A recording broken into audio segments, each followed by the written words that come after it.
वासुदेवाय हरे परमात्मने प्रणतः क्लेशनाशाय गोविंदाय नमो नमः। बोलिए बांके बिहारी लाल की जय, लाडली सरकार की जय। श्री मानव के घर में जन्म लेने के बाद जब वह योग भ्रष्ट परमात्मा की तरफ खिंच जाता है तब उसकी क्या दशा होती है, भगवान इस श्लोक में बताते हैं। प्रयत्नाघत मानस्तु योगी संशुद्ध किलवशा, अनेक जन्म संसिद्धस्तौ याति पराम गतिम। वैराग्यवान योग भ्रष्ट तो तत्वज्ञ जीवन मुक्त योगियों के कुल में जन्म लेने और वहाँ विशेषता से यत्न करने के कारण सुगमता से परमात्मा को प्राप्त हो जाता है, परंतु श्री मानव के घर में जन्म लेने वाला योग भ्रष्ट परमात्मा को कैसे प्राप्त होता है, इसका वर्णन इस श्लोक में करते हैं। योग का जिज्ञासु भी जब वेदों में कहे हुए सकाम कर्मों का अतिक्रमण कर जाता है, उनसे ऊंचा उठ जाता है, तब जो योग में लगा हुआ है और तत्परता से यत्न करता है वह वेदों से ऊंचा उठ जाए और परम गति को प्राप्त हो जाए, इसमें तो संदेह ही क्या है। योगी जो परमात्म तत्व को, समता को चाहता है और राग द्वेष हर्ष शोक आदि द्वंद्वों में नहीं फंसता, वह योगी है।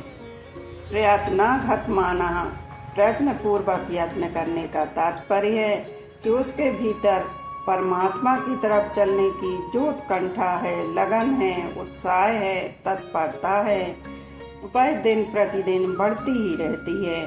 साधन में उसकी निरंतर सजगता रहती है। श्री मानव के घर में जन्म लेने वाला योग भ्रष्ट पूर्वाभ्यास के कारण परमात्मा की तरफ खिंचता है और वास्तव में और वर्तमान में भोगों के संग से संसार की तरफ खिंचता है। अगर वह प्रयत्न पूर्वक शूरवीरता से भोगों का त्याग कर दे तो फिर वह परमात्मा को प्राप्त कर लेगा। कारण कि जब योग का जिज्ञासु भी शब्द ब्रह्मा का अतिक्रमण कर जाता है तो फिर जो तत्परता से साधन में लग जाता है उसका तो कहना ही क्या है। जैसे निषिद्ध आचरण में लगा हुआ पुरुष एक बार चोट खाने पर फिर विशेष जोर से परमात्मा में लग जाता है, ऐसी ही योग भ्रष्ट भी श्री मानव के घर में जन्म लेने पर विशेष जोर से परमात्मा में लग जाता है। संशुद्ध किलवशा, उसके अंतःकरण के सब दोष सब पाप नष्ट हो गए हैं, अर्थात परमात्मा की तरफ लगन होने से उसके भीतर भोग संग्रह, मान बढ़ाई आदि की इच्छा सर्वथा मिट गई है।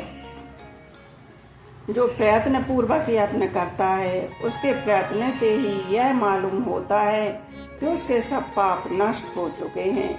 अनेक जन्म संसिद्धा, पहले मनुष्य जन्म में योग के लिए यत्न करने से शुद्धि हुई, फिर अंत समय में योग से विचलित होकर स्वर्ग आदि लोकों में गया तथा वहां भोगों से अरुचि होने से शुद्धि हुई और फिर यहाँ शुद्ध श्री मानव के घर में जन्म लेकर परमात्मा प्राप्ति के लिए तत्परता पूर्वक यत्न करने से शुद्धि हुई।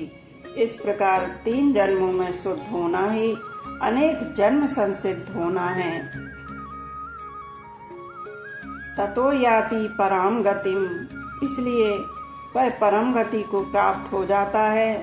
तात्पर्य है कि जिसको प्राप्त होने पर उससे बढ़कर कोई भी लाभ मानने में नहीं आता और जिसमें स्थित होने पर भयंकर से भयंकर दुख भी विचलित नहीं कर सकता, ऐसे आत्यांतिक सुख को वह प्राप्त हो जाता है।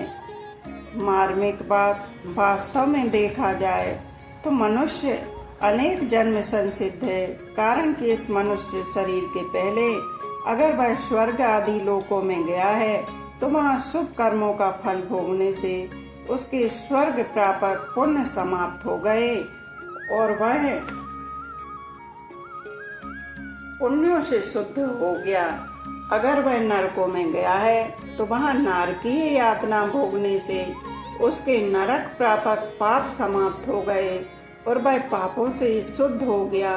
अगर वह 84 लाख योनियों में गया है तो वहाँ उस योनि के रूप में अशुभ कर्मों का पापों का फल भोगने से उसके मनुष्यतर योनि प्रापक पाप कट गए और वह शुद्ध हो गया। इस प्रकार यह जीव अनेक जन्मों में पुण्यों और पापों से शुद्ध हुआ है।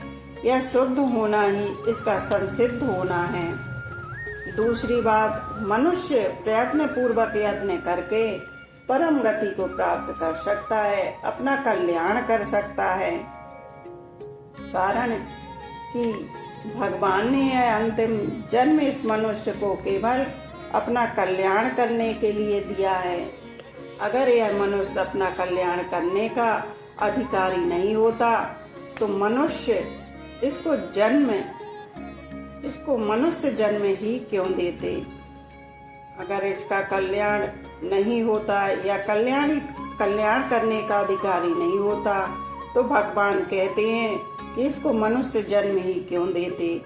अब जब मनुष्य शरीर दिया है तो यह मुक्ति का पात्र है ही, अतः मनुष्य मात्र को अपने उद्धार के लिए तत्परता पूर्वक यत्न करना चाहिए।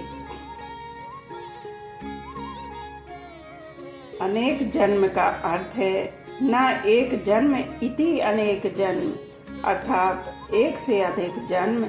उपर्युक्त योगी के अनेक जन्म हो ही गए हैं। संसिद्धा पद में भूतकाल ता प्रत्यय होने से इसका अर्थ है वह योगी अनेक जन्मों में संसिद्ध शुद्ध हो चुका है।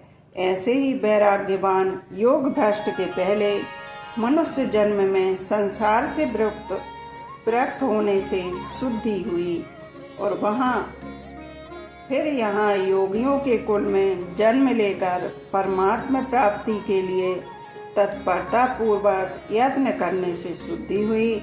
इस प्रकार 2 जन्मों में शुद्ध होना उसका अनेक जन्म संसिद्ध होना है। आज यहीं पर विश्राम लेते हैं, शेष आगे का कल कहेंगे। बोलिए बांके बिहारी लाल की जय, राधा रानी सरकार की जय।